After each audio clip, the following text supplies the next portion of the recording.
Hey everyone, it's Pete Genot from FatLossMethod.com, and today is part 4 of my unscripted video series on fast fat loss methods. And I finally said that without twisting my tongue. If you saw any of the other 3 videos prior to this, you know that I messed that phrase up. So I finally said it, fast fat loss methods. Now today I want to talk about the importance of setting goals and doing planning. And I'm not just talking about any goals, I'm talking about SMART goals. So what do I mean by SMART? Well, the very first letter stands for specific.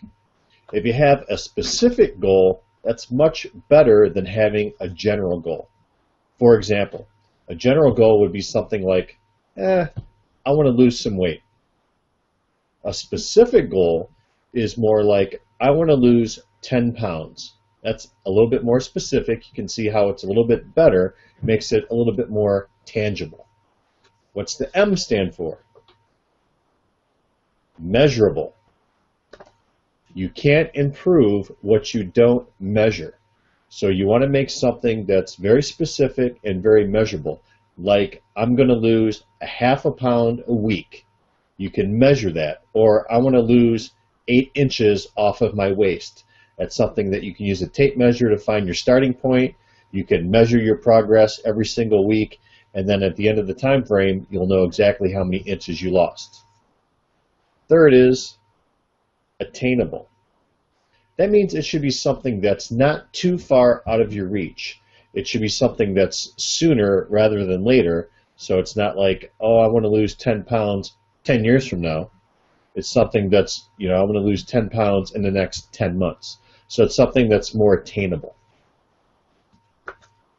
R stands for realistic. Realistic, as an example, would be, oh, I want to lose 100 pounds by next week. Obviously, that is a non-realistic goal. But if you want to say, I want to lose 10 pounds in 10 months, then that's only a pound a month. That's much more realistic. And you can see that if it's a more realistic goal, it's something that you're more likely to try to achieve. And lastly, we have timely or timed. So what that means is you want to assign a very specific time frame to it.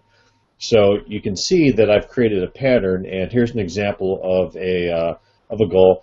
I will lose 20 pounds and get 6-pack abs by working out 4 days per week to burn 1/2 pound of fat over the next 10 months. So you can see that it's very specific, it's measurable. I'm giving goals that are certainly achievable and reachable, and that's something that I'm much more likely to try to accomplish and then stick to it, as opposed to just making excuses of, why I can't reach it or why I failed. So here's what I want you to do today. Number 1, I want you to take your starting measurements. So that means measuring your chest, your shoulders, your chest, your stomach at the belly button, your thighs, your calves, your wrists, your biceps.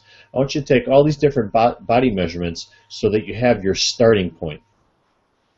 Then, I want you to take some before pictures. Get down into a bikini or a bathing suit and have somebody take a full body shot from the front, from the side, and from the rear. And then I want you to post that somewhere where you can see it every single day. So post it in your office if you work from home. Post it on the bathroom mirror so you can look at it every single day. Post it on the refrigerator or your closet where you keep your snacks. And use that as motivation of what you are starting, where your starting point is, and then you know what your goals are, so you know what you want your ending point to be. Next, and lastly, I want to talk about the importance of planning ahead, and that means both your meals and your workouts. If you can follow a more regimented meal plan, and you know in advance what it's going to be, or better yet, if you can even prepare those meals in advance, then you're much less likely to become hungry and eat snacks that are unhealthy or have too many dense calories, or going and eating like fast food or something like that because you become so hungry and you're running short on time, so you're going to take the easy way out and go out and buy some fast food instead of eating a healthy, nutritional meal that you prepare on your own. So what we like to do is once a week on Sundays, we'll cook enough, beef, chicken, turkey, whatever it is to last us throughout the week. So we'll just grill up a bunch of chicken breasts. We'll throw them in the freezer, and then we'll just thaw them out one a day, and then that's what we cut up to make salads and that sort of thing with.